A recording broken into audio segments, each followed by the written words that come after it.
it's recording. Large face. Hey guys, my name is Michael. I am from Columbus, Ohio. I did an interview with Anthony Parker about the visually impaired and how my personal life stuff is and stuff like that. And he wanted me to upload a video telling you guys who I am and stuff like that. So, again, I'm from Columbus, Ohio. Face near left edge. And just wanted to give you guys a little detail who I am. One face. Large face. And face near bottom left edge. If you see the video once he posts it, there's a link below where you can subscribe to his channel, and I advise you guys to subscribe to his channel because it's really great. So that's all the details I'm gonna give you guys, and I want to thank you guys for being a great people you are, and hopefully you guys enjoy that interview. Stop record. Take picture. Stop recording video. He's back. Yeah. What's up, everybody? My name is Anthony Parker. For those who don't know, and for those who do know, I'm telling you again, with another interview with a very good friend of mine. We're going to travel to the great state of Ohio, Columbus to be exact, and bring you someone who was the first one to reach out to me when I put out the fact that we have a talk show. He had to do some things and finally got himself together, and I'm gonna bring him on the show. His name is Michael. Very interesting individual. Before I jump into that, you know what I gotta do? I gotta tell you to continue to subscribe. Hit the notification bell to make sure you get the updates on stories like this and all other stories. Like, share, comment, tell a friend. We got 20, what we got? 5 more days until Christmas. I might. Yep, 5 days. We got 5 more days of Christmas. My little boy is excited and whatnot. So I'm all happy for him and whatnot during the holidays and whatnot. So anyway, we're gonna bring on Mike. Can you hear me? Yes, sir. All right, we're going to bring you on so you can talk to the people. Let them know what you're here for. Let them know what the deal is. He's going to take you down his life history briefly and hit all the good points so you know more about him. And he's also asking for, a little assistance if anybody out there knows some things. So without further boring you all, I'm going to bring to you my man, Mr. Miguel. What the business is, man. What's happening? What's good, man? I'm just, looking forward to, giving everybody some details about what I am and who I am, and maybe get some kind of advice from people, and maybe give some kind of advice to certain people that's, been struggling on a certain situation in life, not just being visually impaired, but being a person in general. So, gets this thing started. Okay, well, start us in the beginning. Give us a little history of your impairment. You are totally blind, but tell the folks Yes. How you became totally blind.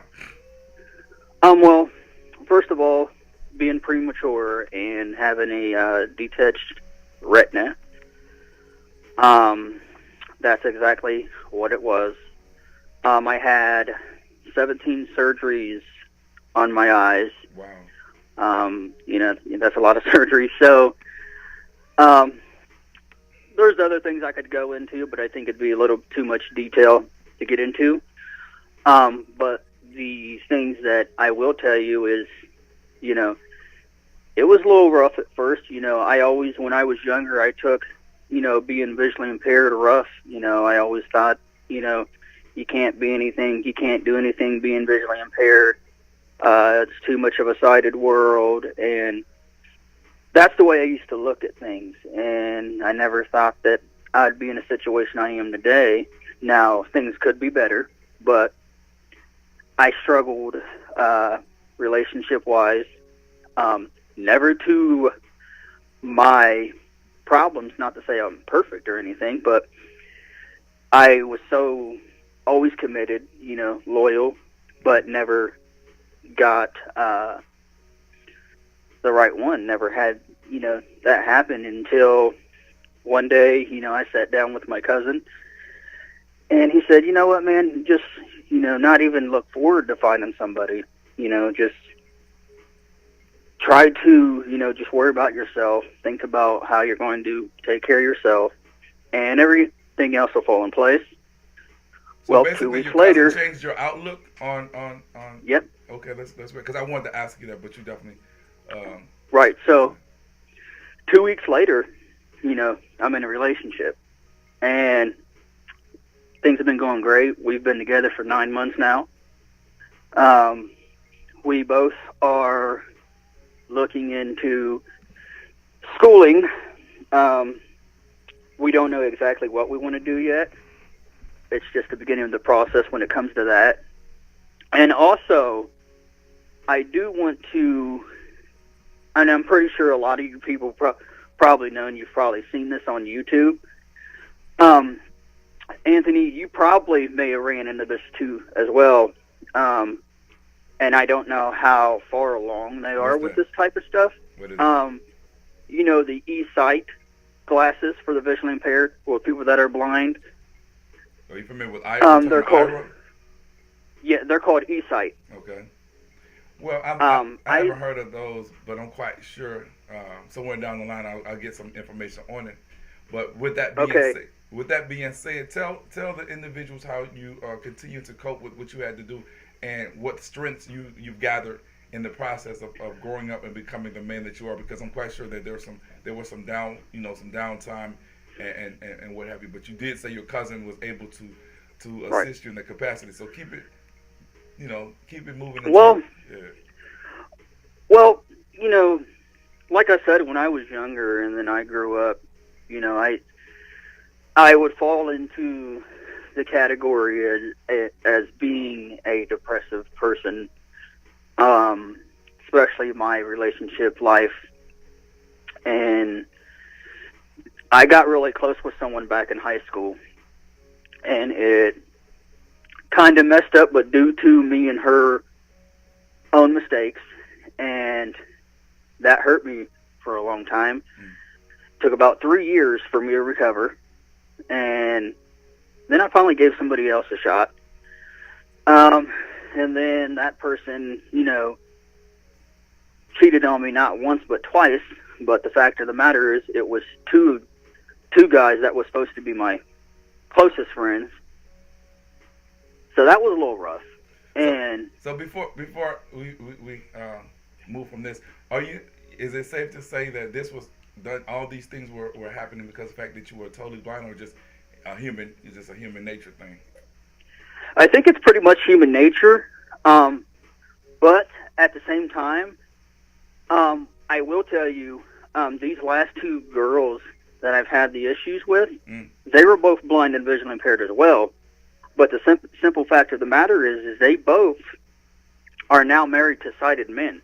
Oh, so it's basically probably was a trial and error type thing. So with that being said, as far as it's everything, because everything has its prices, and you learn from that. Oh yeah. You became stronger, and you end up taking that as a form of education. So speaking of education, did you have any special training? And just if so, briefly, just tell us about that aspect. Not really too much special education wise. I mean, yes, I graduated high school.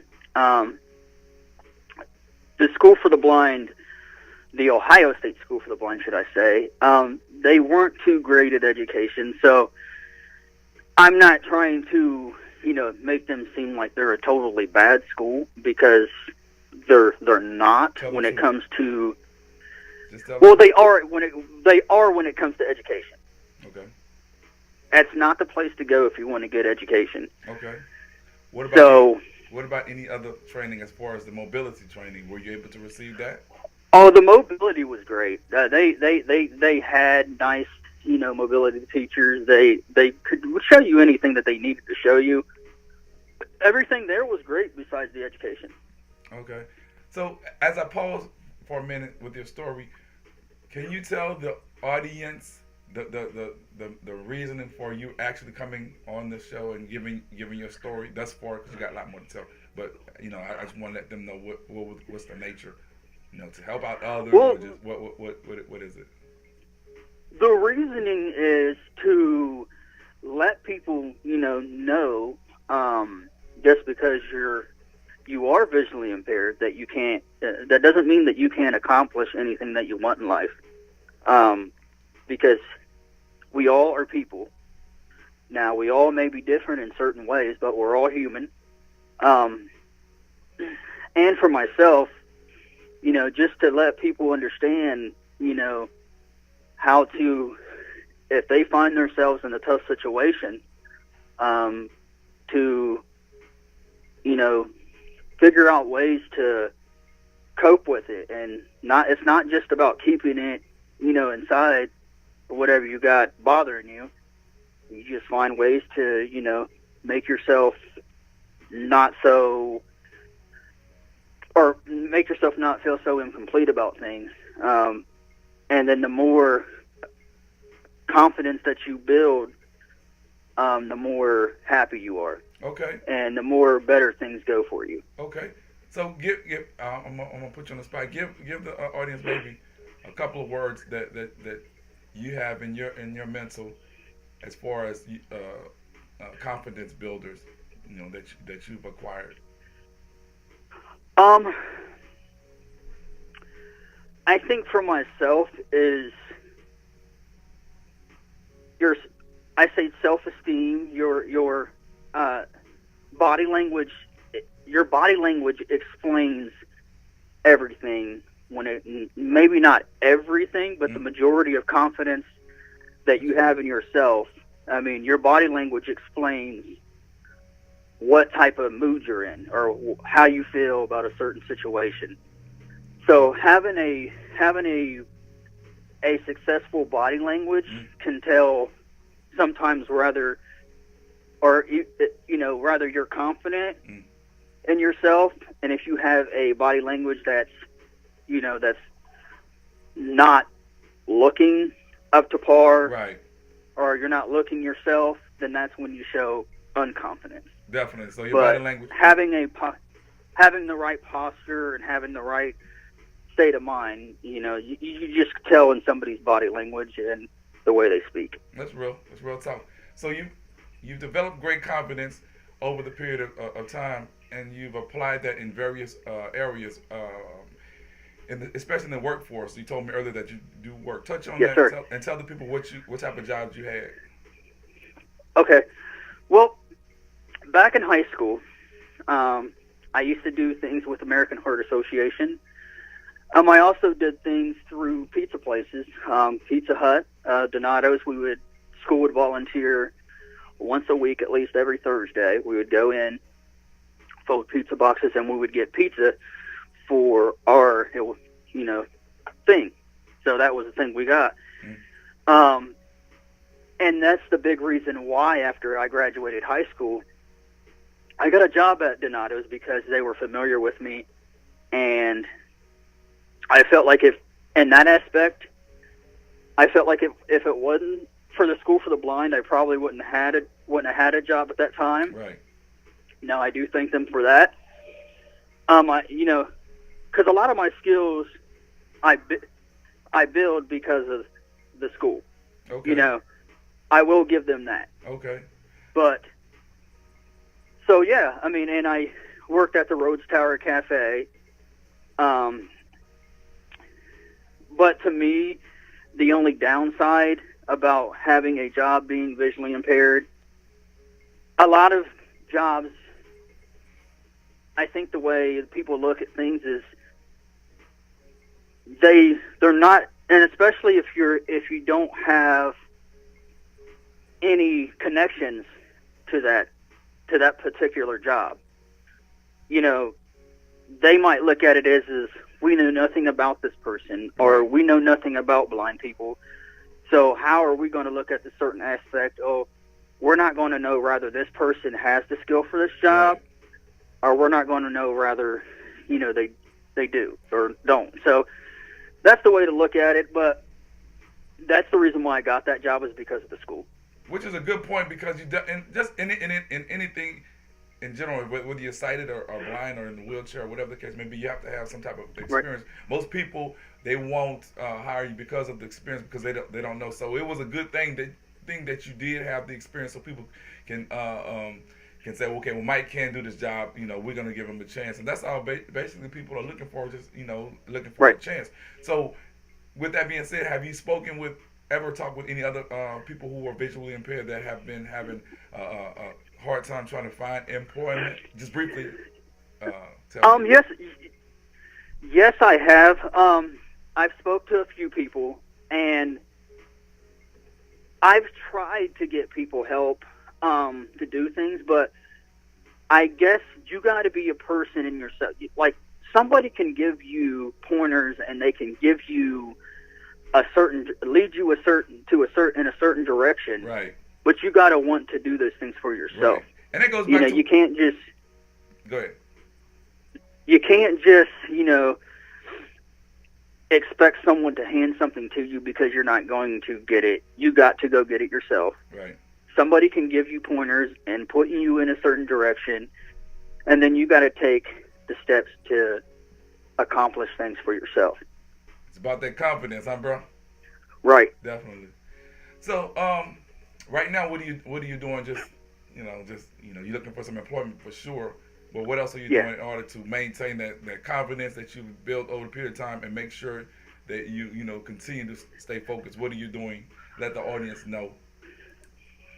Just keeping my ears open and my awareness of myself and self-confidence and self-esteem. And trying to keep in communications with a lot of people, because you never know what you can connect with. You never know what you can get into. That's right. But I mean, that's just the way to go. I mean, you can't, like I said, being visually impaired, you just can't look at it as, well, because the way I used to look at it is we always had to rely on sighted people.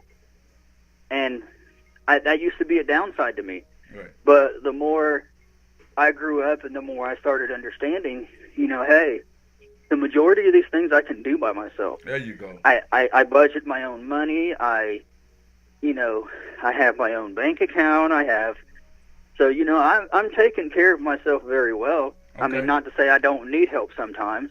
So it's a matter of becoming self-sufficient, which I feel that you've become.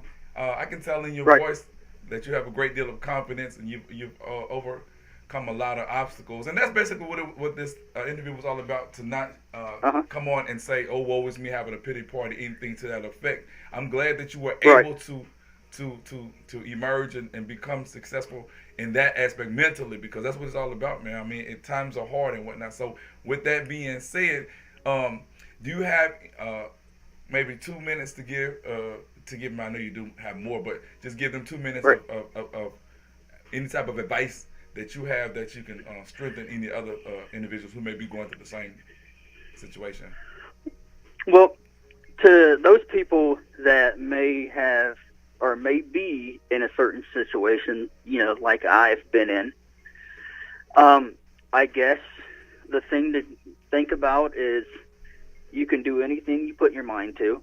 You just got to be a positive person. I mean, there's things in life that's going to upset you. There's things in life that you just can't let go, but there's also things in life that can help relieve stress, and there's always positive things in the world that you can get yourself into. That doesn't mean you always have to, go to work. You always have to, even if you got to sit down and listen to some music, read a book, there's things you can do to relieve stress. And the more things you can do for yourself, and especially a lot of visually impaired people, but a lot of them are used to people pitying them. They're used to being, not doing things by themselves. They're used to people handing them things. Right. And that's not the way to go, because you can't always expect someone to hand you something, because you're not going to always have that. Right. So as a human being, and especially there's people out in this world that don't have things. Right. You know, sight is one thing, Right. but you can overcome that. Right. Well, definitely, those words are words to live by, and I'm quite sure you have taken those words and applied them to your life. And I'm glad we have had the opportunity to talk. And to all the individuals out there, if you're listening to Mike's story, if you are in that particular area and you have some type of employment that you feel that he could do, definitely contact the show and what have you, because this guy wants to do things. Nobody just wants to sit around. And give him something to do, man, and make it happen for him. And then that one person can open the door for many others. Well, Mike, why don't you tell the individuals why it is good to contact the Parker Daniels show and come on briefly? Well, the moment that I first looked at your videos and said, man, I'm really enjoying what this guy is bringing to the visually impaired world. He's opening it up and giving us a chance to express ourselves, and to not only that, just get certain advice from people or give advice to people on how to live in the blind community, or any way of being able to communicate with each other and be able to know that even though we're visually impaired, we still have a life as well. And we have a chance to do anything we want to just as much as somebody who's sighted. So. Okay. That's very well said. So I'm not going to be adding more to that. I'm going to just tell the audience to continue to subscribe, hit that like button, hit the notification bell, comment, share, tell someone, and and let's build this thing together. So with that being said, I'm gonna wish a happy holidays to everyone. Big shout out to my co-host, and I guess we'll see you on the other side. Thanks again, Mike. All right, thank you guys too, and everybody Merry Christmas, and you guys enjoy yourself and stay positive, man. Just don't ever think negative. Thank you so much. Thank you.